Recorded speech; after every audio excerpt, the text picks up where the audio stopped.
Olá, meu nome é Joaquim, eu sou professor e mestre bioeticista. A aula de hoje é sobre a intersubjetividade humana em saúde. Esse tema, ele quer dizer que, ao contrário do que o senso comum acredita, a experiência humana ela não é uma coisa concreta e feita de uma única esfera. Existem várias outras. Nós temos tanto a nossa esfera social, quanto a biológica, quanto a espiritual. E essa esfera espiritual é muitas vezes entendida numa perspectiva apenas de religião. E não é só por aí. Então, nessa aula, a gente vai compreender essas diferentes esferas, como elas se relacionam, como elas juntas fazem uma experiência complexa e sistêmica da espécie humana, e a partir daí, qual que é a perspectiva da bioética e dos cuidados em saúde com essa intersubjetividade.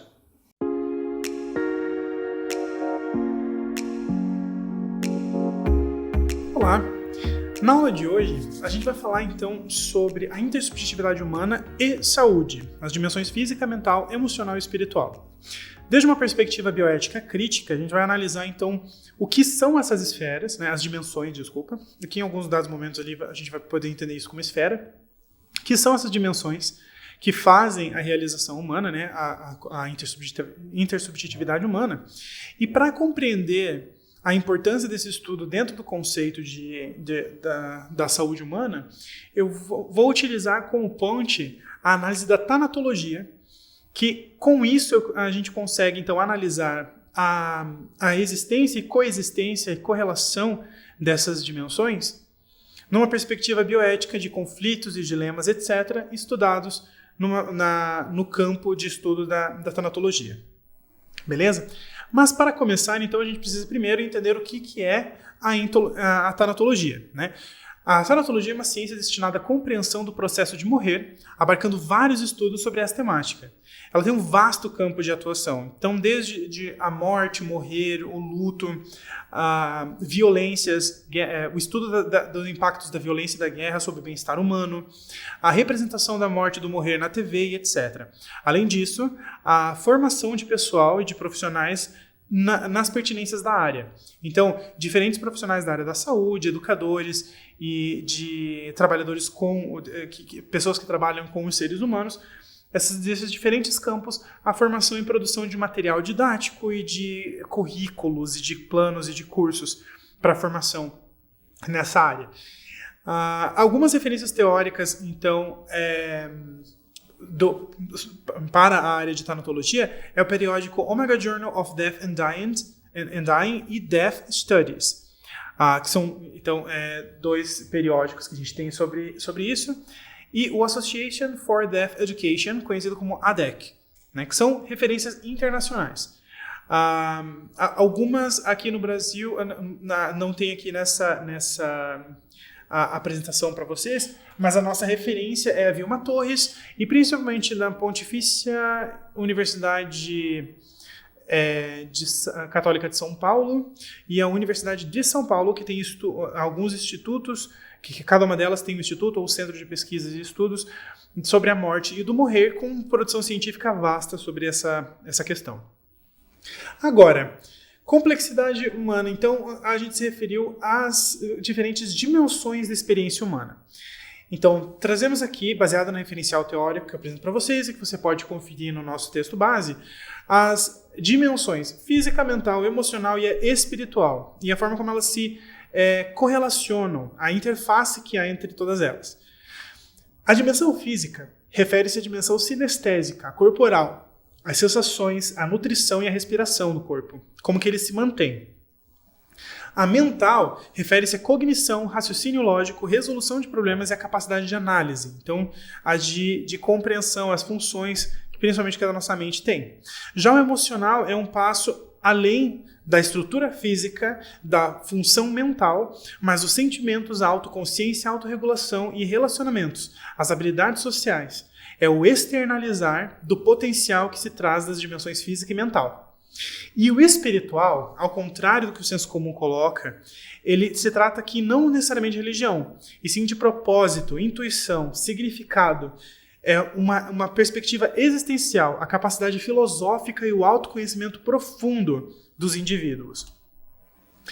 Para compreender essas diferentes esferas, essas diferentes dimensões, Não basta fazer uma perspectiva newtoniana, cartesiana, a tradicional, do conhecimento científico tradicional. É necessário ter uma visão complexa sobre a vida. E quando eu digo uma perspectiva complexa, eu estou me referindo a, de fato, um pensamento complexo como defendido na teoria de complexidade, principalmente em Edgar Morin.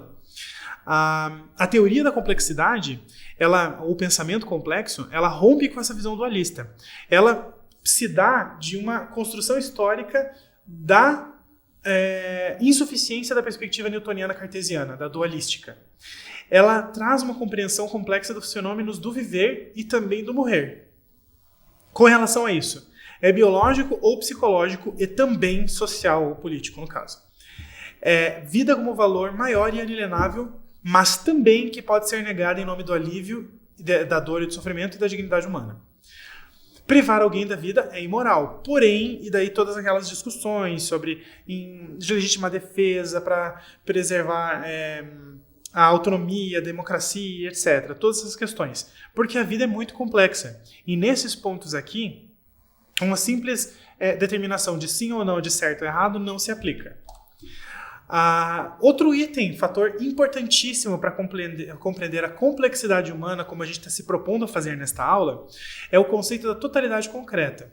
Ele é discutido principalmente nas obras de Karel Kulsik, a data de 1979, se não me engano, o livro dela, A Totalidade Concreta, e ela trata da compreensão da realidade no seu todo, porém relevando as suas partes. Ela prevê a análise do objeto de estudo para além dos aspectos fenomênicos da realidade, ou seja, para além do que de fato está acontecendo, do observável, mas também considerar a essência daquilo, não apenas o que é o objeto, mas também salientando os seus efeitos, de como ele age, de como ele impacta os demais, né, o ambiente, o que o levou a ser como é e de que forma isso aconteceu. Ela se opõe ao pensamento científico tradicional da especialização exacerbada. O que é especialização exacerbada? É aquela ideia de estudar as partes para se compreender o todo, mas hiperespecializando cada uma dessas partes ao ponto em que ela já não pode mais ser compreendida como parte de um todo, ou menos relacionada com aquela próxima a ela. Então, o conceito da totalidade concreta ela é um pensamento que busca reverter o isolamento epistemológico na análise da realidade. O que isso significa? Ela vem de encontro a essa medida tipo de hiperespecialização para compreender as partes como nunca distanciadas ou isoladas umas das outras, no caso. E de que o todo ele é compreendido a partir da análise das partes, mas também das relações que são construídas entre essas partes, a partir da sua essência, do que ela é, de como essa parte veio a ser e de como ela se relaciona com as demais partes. Esse conceito ele pressupõe que a realidade estudada é afetada, inclusive, pelos resultados dos estudos sobre ela. E essa frase, por si só, já é algo que conflita com a perspectiva newtoniana cartesiana. Tendo em vista, então, essas perspectivas das dimensões da realidade humana, o pensamento complexo e o conceito de totalidade concreta, a gente consegue entender a experiência humana como uma realização complexa. Inclusive, a Declaração Universal dos Direitos Humanos defende a realização da experiência humana baseada em suas capacidades e aspirações. Não por uma máxima de viver bem, de ter o que comer e etc., mas do que seriam as suas capacidades e aspirações.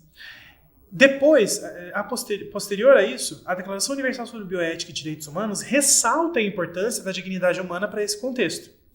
E, a partir desses dois documentos, a gente precisa contemplar, então, o que foi analisado sobre complexidade, as dimensões da realização humana, e nos perguntar, toda vida é digna de viver? Toda morte é digna de ser impedida ou evitada? Todas essas questões analisadas numa perspectiva de moralidade, de fatos, do espiritual de cada um, nos leva a essa complexidade humana, o que eu chamo aqui de ciência e fé em tanatologia. A análise da complexidade, não separando nenhuma dessas dimensões da realização humana. O sofrimento emocional, na tentativa de trazer uma resposta para aquelas nossas perguntas, é necessário considerar que o sofrimento emocional pode ser insuportável, mesmo quando a saúde física está em ordem. A barreira entre o emocional e o físico ela é atenuada a cada novo estudo, a cada nova descoberta. O simples fato do reconhecimento majoritário na comunidade científica da somatização, ou seja, da manifestação física de malefícios em decorrência de emoções e de pensamentos, já mostra de que a barreira entre o emocional e o físico não é tão concreta e tão fixa como a gente imaginava. Além de tudo, a sombra da falha do capitalismo enquanto sistema, enquanto forma de ler o mundo, né? No sistema mundo, frente a essa sombra, a independência individualista é questionada em prol de um conviver, né? De um viver de comunhão humana. Então, onde responsabilidades são compartilhadas, a dignidade humana é compartilhada e responsabilidade sobre a finalidade da vida do outro recai sobre nós também. Para isso, para alimentar, para nutrir o que a gente precisa, para compreender a complexidade humana e como que isso se dá as relevâncias disso para a saúde, é extremamente importante reconhecer, então, a limitação da perspectiva newtoniana cartesiana para a compreensão humana, da realização humana e das atividades de saúde em relação à saúde humana, e ter uma compreensão e tentar buscar uma atividade inter, multi e transdisciplinar na saúde humana. Para isso, vamos conceituar, então, o que seria inicialmente disciplinaridade, né? A limitação do método cartesiano-newtoniano para a realidade complexa exigiu que a ciência e a educação em si buscassem alternativas para compreender, sistematizar e ensinar e promover a aprendizagem sobre a realidade, sobre as realidades, sobre o mundo, né? O método cartesiano-newtoniano ele causou uma especialização excessiva. As partes do todo são separadas em partes, com seus estudos desconectados dos estudos das demais partes. E o ponto positivo disso é que quando da implementação do método cartesiano-newtoniano, era necessário e era o que a nossa tecnologia nos permitia para conseguir a sistematização do conhecimento, o aprofundamento dos métodos e a elaboração das praxis. Porém, na contemporaneidade, o legado negativo do método newtoniano-cartesiano é os especialistas que não conseguem dialogar, as especialidades que não se correspondem mais e a incapacidade de compreender o todo. Que quando então, juntado esse resultado dos estudos das partes, nota-se que o todo é muito maior, que a soma das partes é muito maior do que o todo que se tinha antes. Parece muita filosofia. Mas ao se analisar numa perspectiva, por exemplo, da medicina, faz muito sentido. No sentido de que, quando a gente analisa, por exemplo, a forma como os hábitos alimentares influenciam a pessoa, para além da nutrição, a gente também tem o conhecimento hoje da riqueza de tecido nervoso no sistema digestório e de como isso, de forma direta ou indireta, afeta a liberação de químicos no corpo que antes acreditávamos que pertencia apenas aos tecidos localizados no crânio. Especialistas do crânio, então, não tinham domínio sobre esses efeitos, essas relações as ações do tecido nervoso que tinha, então, ali no sistema digestório, e são incapazes, muitos deles se viam incapazes de se corresponder com seus colegas de outras especialidades para estruturar estudos inter ou multidisciplinares para a gente conseguir entender melhor o funcionamento dos tecidos nervosos no corpo, como os efeitos da alimentação, diretos e indiretos, influenciam no bem-estar cognitivo, no bem-estar emocional, psicológico das pessoas. A hiperespecialização acabou nos relegando a uma situação em que esse estudo multidisciplinar não era comum. E por isso, hoje, pesquisas que juntam e que fazem pontes entre áreas que antes não se relacionavam de forma tão pronunciada, causam impacto e geram tamanho interesse e arrecadam tamanhos investimentos de forma tão maior do que métodos e pesquisas assim, mais tradicionais e pautados na especialização, do que na aproximação. Então, para compreender o que é inter- e multidisciplinaridade, vamos entender primeiro o que é disciplina. Disciplina é um recorte do todo. São métodos e uma praxis próprios daquela disciplina. Ela é uma ordem apropriada de fazer algo. É uma das formas de se entendê-la. Então, historicamente, o que a gente tem é a compartimentalização do conhecimento. A biologia, o que é da biologia, a história, o que é da história, a matemática, o que é da matemática. Porém, recentemente, existe a transversalização dos temas, a compreensão de que alguns temas não pertencem única e exclusivamente a uma disciplina.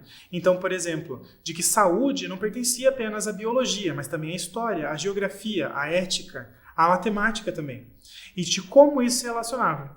Tanto que, ainda nessas 2 primeiras décadas dos anos 2000, a educação brasileira teve nos parâmetros curriculares nacionais, do ensino básico, no caso, a elaboração de documentos que traziam os temas transversais da educação básica. Entre eles, ética, saúde, sexualidade, que na época ainda era chamada de orientação sexual, mas ela se referia necessariamente à sexualidade, e outras que agora não vou me lembrar, eram 6 no total, se não me engano. A ideia, e o que preconizava, era que os professores das diferentes disciplinas abordassem aquela temática de uma maneira razoavelmente coordenada, que se discutissem a forma como cada um iria abordar, como se dava na sua disciplina, mas que estavam ao mesmo tempo trabalhando aquele tema. Foi uma grande dificuldade.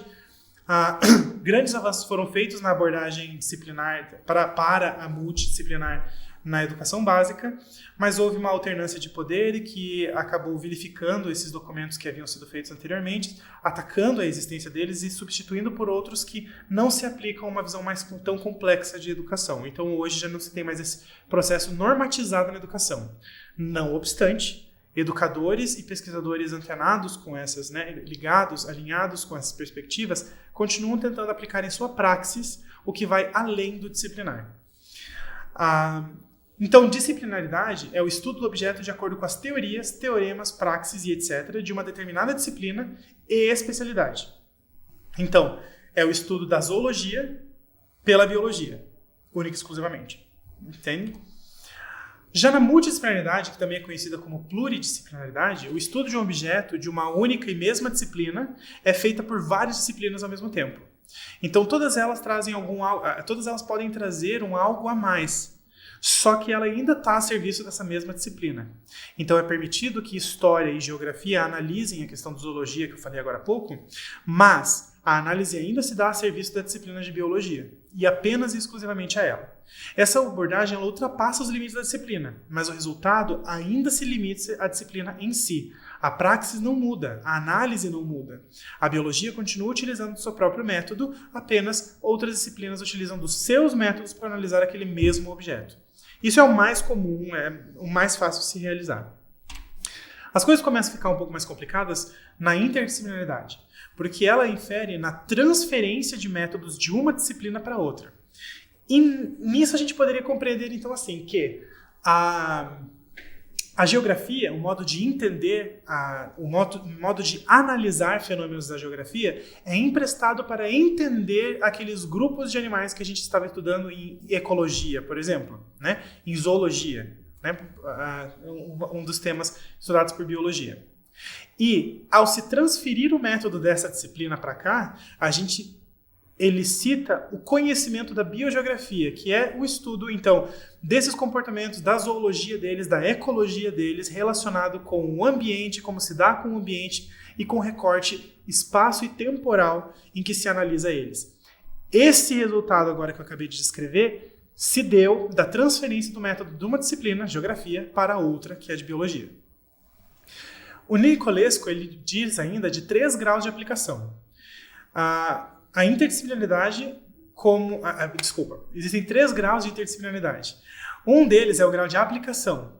Os métodos de engenharia, como um dos exemplos, é um método de engenharia genética da biologia, que é transferido para a medicina e para o direito também, e que resulta em novos referenciais como testes de paternidade. Isso é um exemplo dado por ele, inclusive. Eu acho meio difuso e meio obscuro de explicar nesse sentido, mas o que ele quer dizer mais ou menos é: conhecimentos de engenharia genética que são oriundos da biologia são utilizados pelo direito para resultar em testes de paternidade que servem para definir rumos legais e jurídicos, etc. Sabe? Então essa é uma das formas de aplicação. Tem o grau epistemológico, né, de referencial. em que acontece a transferência de métodos da lógica, dialética e das normativas e teoremas de uma disciplina para outra, que é mais ou menos a descrição que eu dei inicialmente aqui, né? É como se entende hegemonicamente interdisciplinaridade.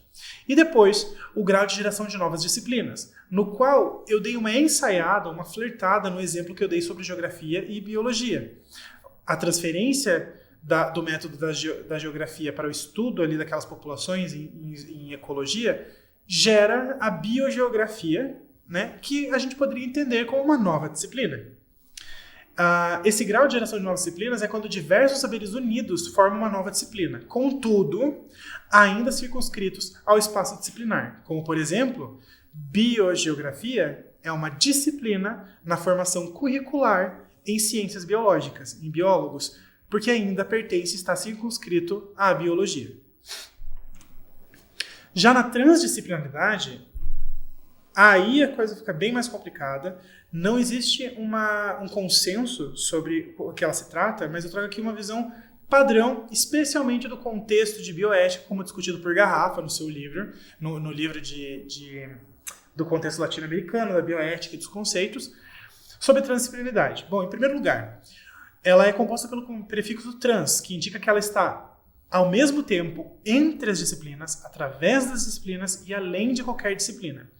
E aqueles que criticam essa descrição de transdisciplinaridade, um dos pontos que eles colocam é exatamente isso. O que está através, entre e além das disciplinas é o nada. Portanto, a transdisciplinaridade teriam nenhum objeto como objeto.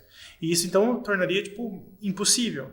Porém, numa perspectiva que é discutida por Von Garrafa nesse capítulo dele, utilizando os ensinamentos ali de Nicolesco, da ideia de totalidade concreta e do pensamento complexo, ele mostra que não, que existe uma outra perspectiva similar, que tem raízes no grau de geração de novas disciplinas da interdisciplinaridade, como explicado anteriormente em Nicolesco, porém, que responde e depende de uma perspectiva que considere a complexidade, né? A multiobjetividade das ciências. Então, para além de uma biogeografia, ela seria uma bioética. Um exemplo seria, então, até nas palavras do professor Von Garrafa, de uma transdisciplinaridade, a própria bioética. A junção de diversos saberes, ali a ponte entre as ciências biológicas e as ciências humanas, como proposta por Potter, o considerado como o pai da bioética. A ponte, então, entre esses dois seres, mas que já não está circunscrito à biologia. E também não está circunscrito às ciências humanas. Ela é uma nova ciência em si que compõe também um novo campo do conhecimento. E isso é transdisciplinaridade. Com relação à saúde humana, então vamos só recapitular. A experiência humana ela é complexa, multifatorial e heterogênea. Ou seja, diferentes fatores influenciam nela e cada indivíduo experimenta ela com um índice, com uma qualidade e de formas específicas daquele indivíduo. O desenvolvimento humano, portanto, ele é contínuo, padrão e porém único. Perdão. O conhecimento humano é contínuo, padrão, porém único. O que isso quer dizer? Ele não se encerra desde antes da concepção até a expiração humana e ele é padrão, ou seja, tem diferentes estágios que é comum para a maior parte dos integrantes da espécie humana, porém é único no sentido de que não necessariamente vai acontecer no mesmo tempo para todo mundo, com a mesma intensidade para todo mundo e da mesma forma para todo mundo. E as diferentes esferas da realidade humana, que a gente viu no início dessa aula, elas são interdependentes e se influenciam de forma retroativa, ou seja, ela influencia a outra e a influência dela na outra acaba influenciando ela também, e isso é extremamente normal. E também influencia, então, a outra de forma indireta ou até mesmo direta, dessa influência em uma específica. E numa perspectiva de totalidade concreta, em que daí as partes se relacionando acabam fazendo o todo. A saúde humana ela não se beneficia sendo vista como disciplina, mas como uma área do conhecimento humano, cujo objeto de estudos seria a saúde. Nesse sentido, se aproxima da nossa compreensão ali de transdisciplinaridade. Mas não necessariamente isso, porque ele é um campo difuso, amplo e que perpassa e transversaliza vários outros fatores da vida humana. A saúde humana é o valor fundamental dos direitos humanos e fator de dignidade humana. Então ela é um dos campos que mais sofre com a superespecialização, com a compartimentalização e a realidade desconexa que a ciência tradicional traz. O que eu quero dizer com isso? É que a saúde humana é uma das que mais sofre com a incapacidade de estudiosos especialistas se relacionarem e compartilharem e cooperarem com outros especialistas de outras especialidades da área das ciências da saúde humana. Portanto, o cuidado com a saúde numa perspectiva complexa, que compreenda essa visão, esse contexto contemporâneo que a gente tem sobre vida, realização humana e saúde, ela se dá numa abordagem multiprofissional, numa perspectiva multidisciplinar. Por isso que foi importante para a gente entender o que era disciplinar, multidisciplinar, interdisciplinar e transdisciplinar.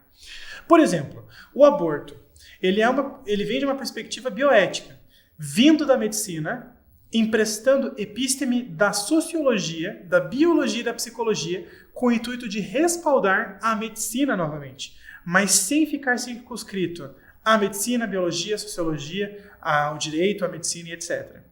Entende? Então, desde uma perspectiva bioética, o tema aborto, ele transversaliza todas essas, emprestando o episteme de uma, se aplicando e utilizando a lógica de outra, e assim reformulando e se formulando a partir desses estudos e continuando transversalizando as disciplinas, não ficando circunscrito a uma única delas.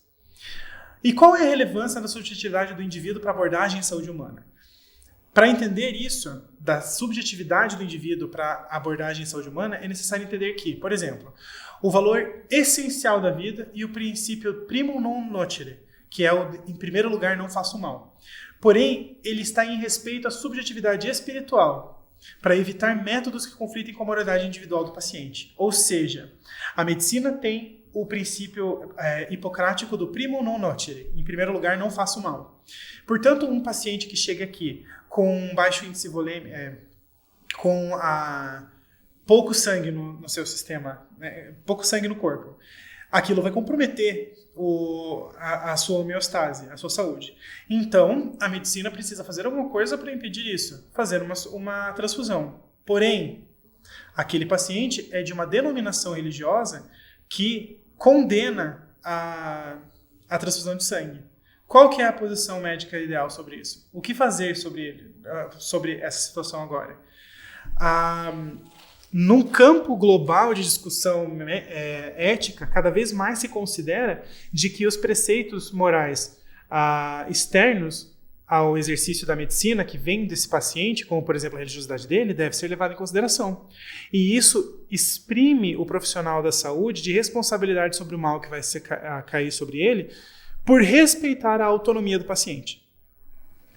Então agora vamos considerar também, para o bem do debate, como exemplo, a morte como método para livrar o paciente do sofrimento extremo e irremediável. Então, a morte, ela é, prima facie, uma coisa ruim de se impor ao outro, de se colocar ao outro.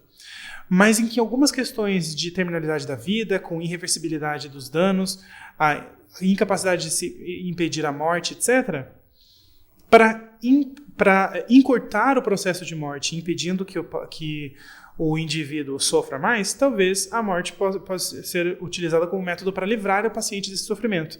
Pode ser visto como um ato de misericórdia e, portanto, ao invés de um preceito moralmente negativo, passa a ter um preceito moral positivo.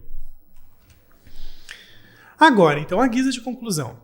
Para o cuidado com o ser humano numa perspectiva complexa e concreta, é necessário romper com a limitação do pensamento científico tradicional, promover uma cultura da abordagem multiprofissional para além da hiperespecializada, romper com a abordagem disciplinar e buscar a multi, inter e idealmente transdisciplinaridade, especialmente no trabalho de atendimento à saúde humana, e conhecer os limites entre o próprio ser e o ser do outro, porque todo cuidador deve saber cuidar de si mesmo antes de cuidar do outro, conhecer os limites da empatia e saber que se o máximo que ele pode fazer pelo outro é sofrer junto, ele não vai estar ajudando nem a si e nem ao outro.